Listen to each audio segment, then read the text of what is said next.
I'll skip over that fairly quickly as well. I'm Matt, founder and CEO of FCLabs.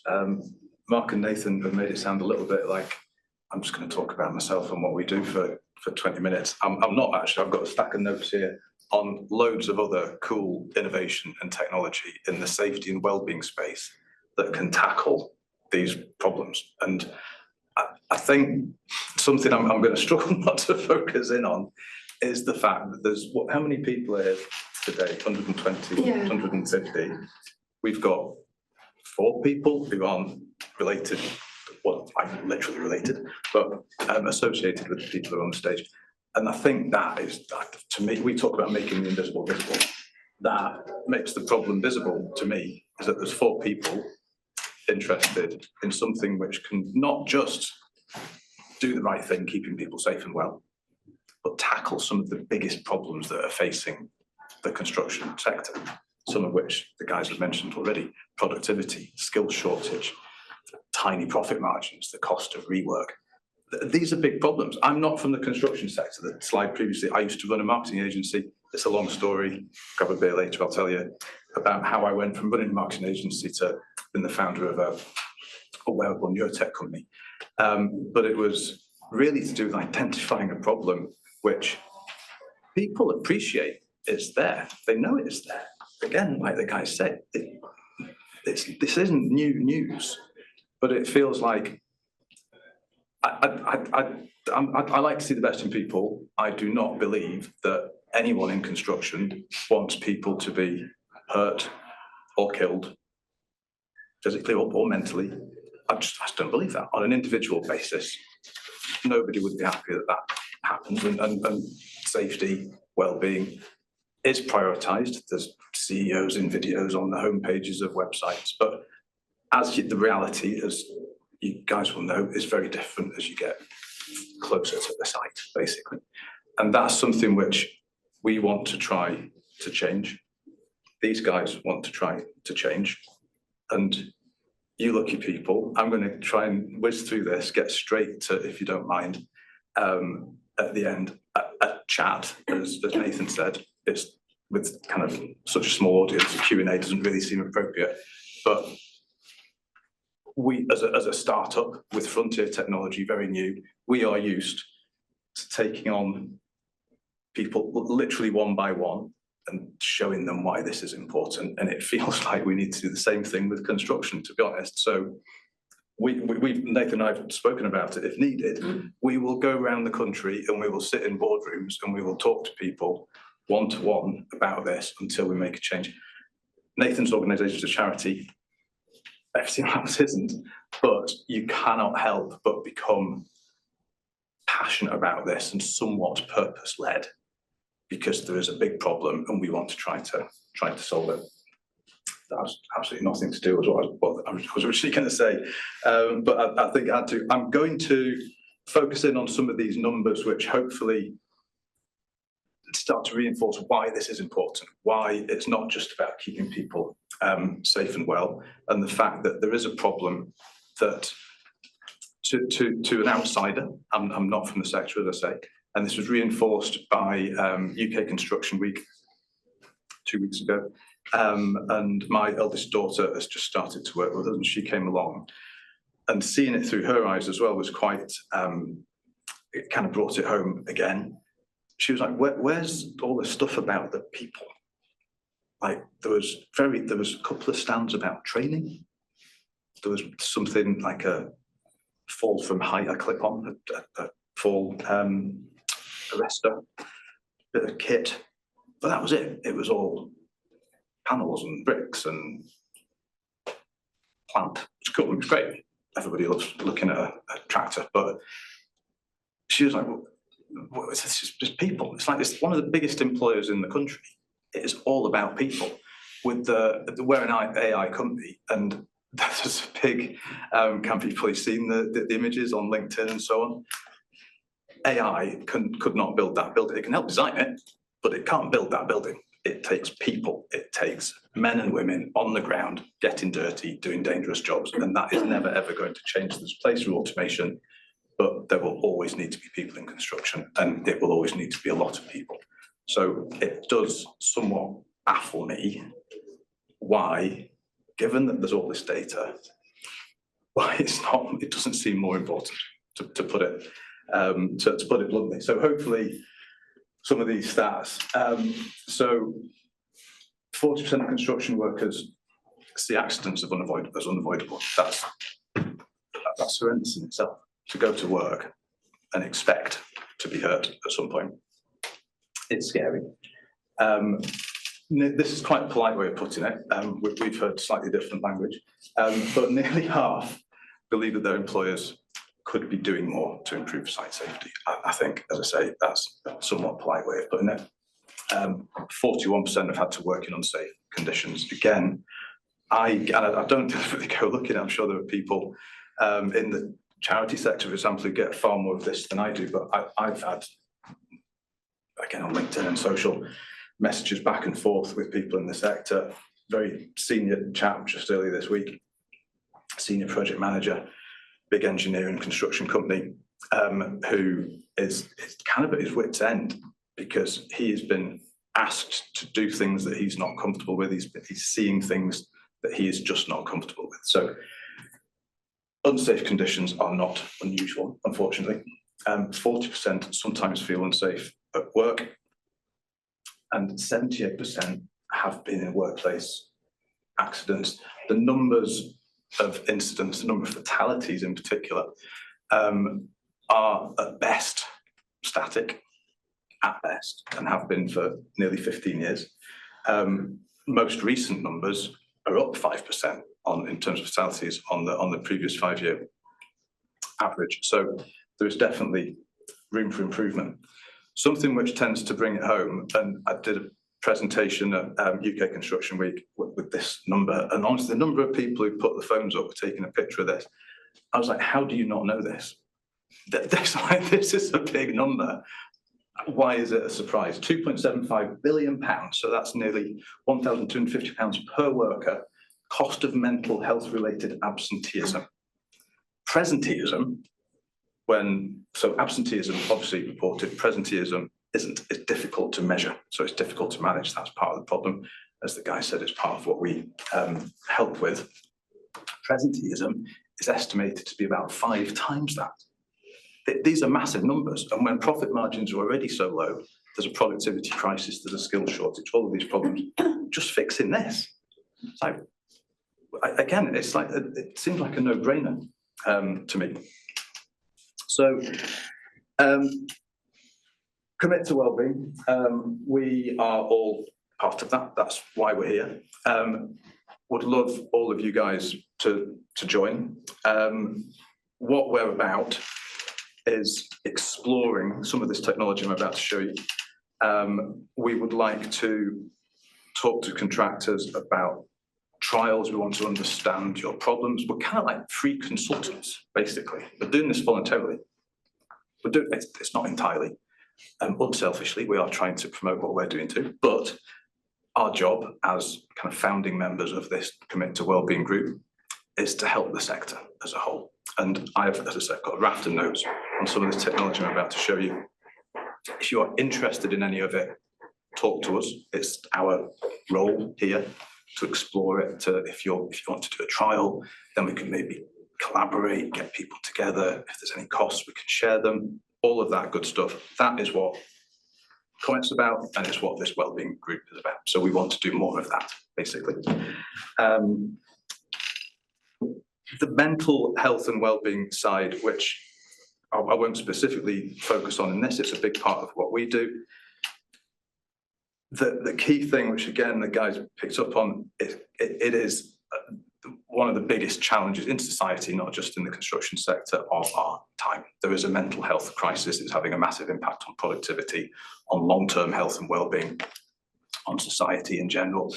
There's this brain capital crisis on a global scale, which governments and economists are panicking about just now. So it's big stuff. And again, it can feel like it's all happening somewhere else. But hopefully some of these stats and that mental health related absenteeism one in particular just brings it home. So mental health is something that it's not exclusively what we're about, but it is a big problem facing the sector at the moment. and it's one that we would like to focus on, and somewhat selfishly, it is something that we at FCLabs do focus on as well. It's the biggest problem is that it's impossible to effectively measure, so it's even harder to predict. So you cannot manage it at the moment. You're reliant on self-assessment and surveys and questionnaires, notoriously unreliable. And what we do helps to make the invisible visible. That's essentially what our solution does. So I will talk a little bit more about it later. But first off, very quickly rattling through what else is out there. So AI and machine learning. These are technologies which, it's a huge space. We constantly spend our time at AI conferences, and not everybody even understands what it is. But in construction, and particularly in the safety space, AI and machine learning are already present, but you probably don't even realize it, to be honest. It's all about looking at data, look at incident data, detect patterns and anomalies that might indicate potential hazards. Algorithms can help you to predict and then to prevent future incidents and ensure worker safety in all kinds of ways. It's an incredibly broad, transformative technology that's making it easier for all of us to do things that not many months ago even we would just find impossible. So if you are not exploring how AI can help your business, particularly in that safety and wellbeing space, you absolutely should be. If you don't know where to start, if you want any help, then again, that's what we're here to do, specifically around the safety and wellbeing. But if there are other areas you think you might be able to help, there are other parts of Comet who could maybe speak to you. Wearables, that's where we sit. I'll tell you a little bit more about that later. But you already see stuff on sites, even in design studios already. You've got smart helmets, you've got vests, you've got huge advances in PPE, so things which have remained unchanged for decades. The hard hat, safety goggles, even boots, they're all becoming smart and they're getting connected, which is helping people to stay safe, to be more productive. I don't know if you've seen exoskeletons. There's a huge range of things.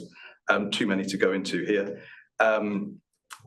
Gas detectors, again, are becoming part of a sort of a connected worker landscape where in the UK, one of the leading companies is Reactech, so they have a platform, originally hand-on vibration, but now they're using that as a platform for all sorts of different sensors, noise, dust, and so on. So that connected worker through wearable technology is a huge trend.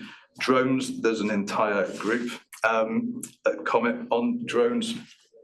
Again, surveillance, site inspections, vision AI detecting when people aren't wearing the right PPE, all sorts of opportunities. Site inspections, avoiding people working at height, spotting unsafe structures, which otherwise wouldn't be visible to the human eye.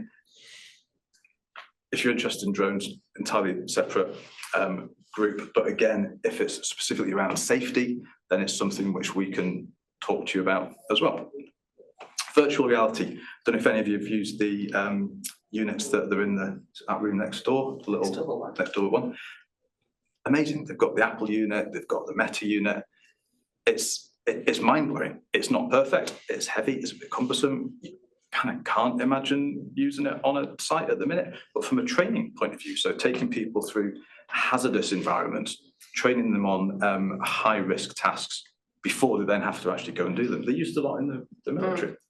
So incredibly valuable. Seems like it's just kind of playing video games, but sometimes that's what's needed. That like relatively simple solutions using technology in ways that perhaps are unexpected, which I think is what makes it harder to adopt sometimes, because it's trying to shift your mindset from that's not relevant to me to actually that could potentially transform your business and keep people safe and well.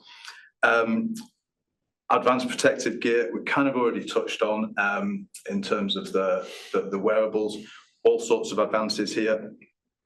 Biometric sensors, again, is kind of the space that we're in, looking at heart rate and other biometrics, environmental conditions, humidity, particulates, dust, a whole host of things, real-time data and alerts going either to the individual or to the supervisor, and predicting and preventing exposure to potential hazards, and ultimately been very proactive. So a lot of this new technology is shifting from a sort of a reactive mindset, which is where we've been in the past because of the lack of predictiveness and lack of data that allows us to get ahead of it.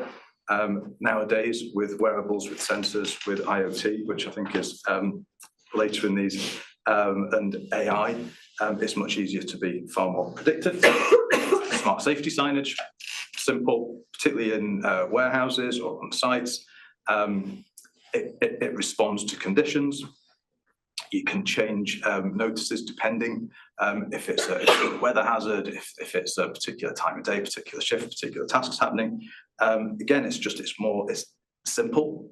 It's almost so simple it feels like it shouldn't be put into this innovation technology group, but people aren't using it. So if they did, it would make things safer, that more effective, more immediate, more relevant warnings and instructions.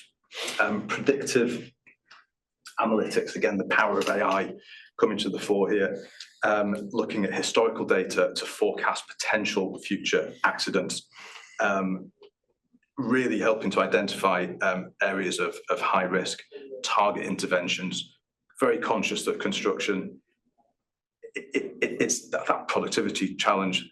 It's a lack of resource. It's busy. There's already a huge safety and well-being administrative burden, and conscious that this can sometimes feel like something else has got to be done, something else that's getting in the way of actual productivity. But using some of these tools can actually make your life easier, allow you to do more with less. And predictive analytics, again, power of AI and machine learning. Internet of Things, sensors on everything, people, plant, whether it's proximity, whether it's looking at dust in the air, humidity, temperature, weather. Sensors provide data, and data empowers you to make decisions. That's what this is all about, whether it's on a person, whether it's on a piece of plant. Cloud-based, in terms of supporting compliance, so much nowadays uses the power of the cloud. We give AWS a huge amount of money. They are, I was going to call them necessary evil. They're not evil. They just do a great job. You do pay for it, but it empowers so much of this that I'm talking about. Without that cloud-based infrastructure, we wouldn't be able to do all of this. And it allows, most importantly, access to anyone, anywhere, at any time. And again, data in the right place at the right time is when you're really empowered to make decisions. So very quickly, some examples of new stuff which I'm hoping you won't be overly familiar with. So again, it's part of our job. We do it at FCLabs anyway, as part of looking at what's going on in this space, potential competitors, comparables, partners. So we're doing this anyway, but as part of Comet, we want to share it with you guys.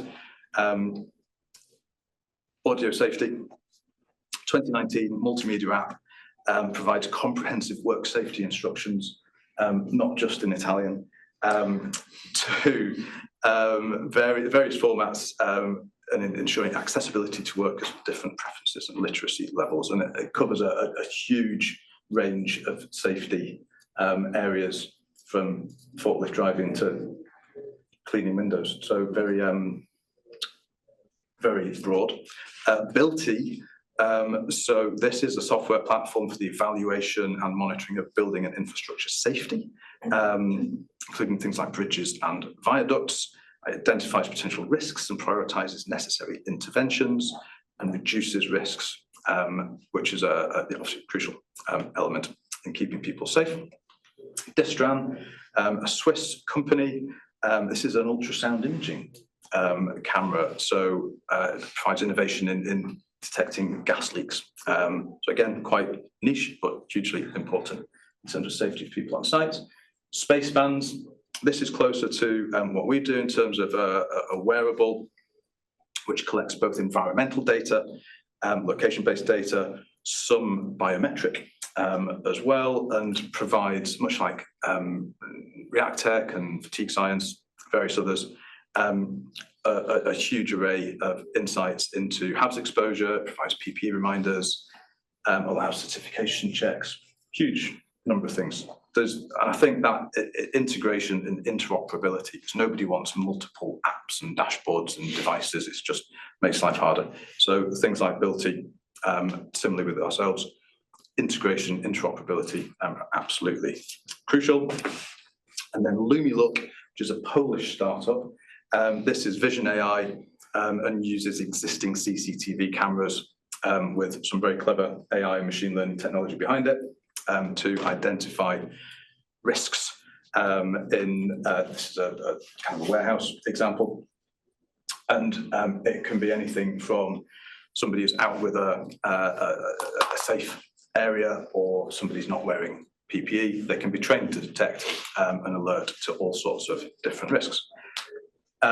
Very quickly, what we do, so we're wearable neurotech. We are very much in that mental health and wellbeing space, helping both your workers and you to better understand what's going on in people's heads. It's about keeping people safe, it's about keeping them well, but it's also about unlocking improvements in safety, productivity, and ultimately profitability as well.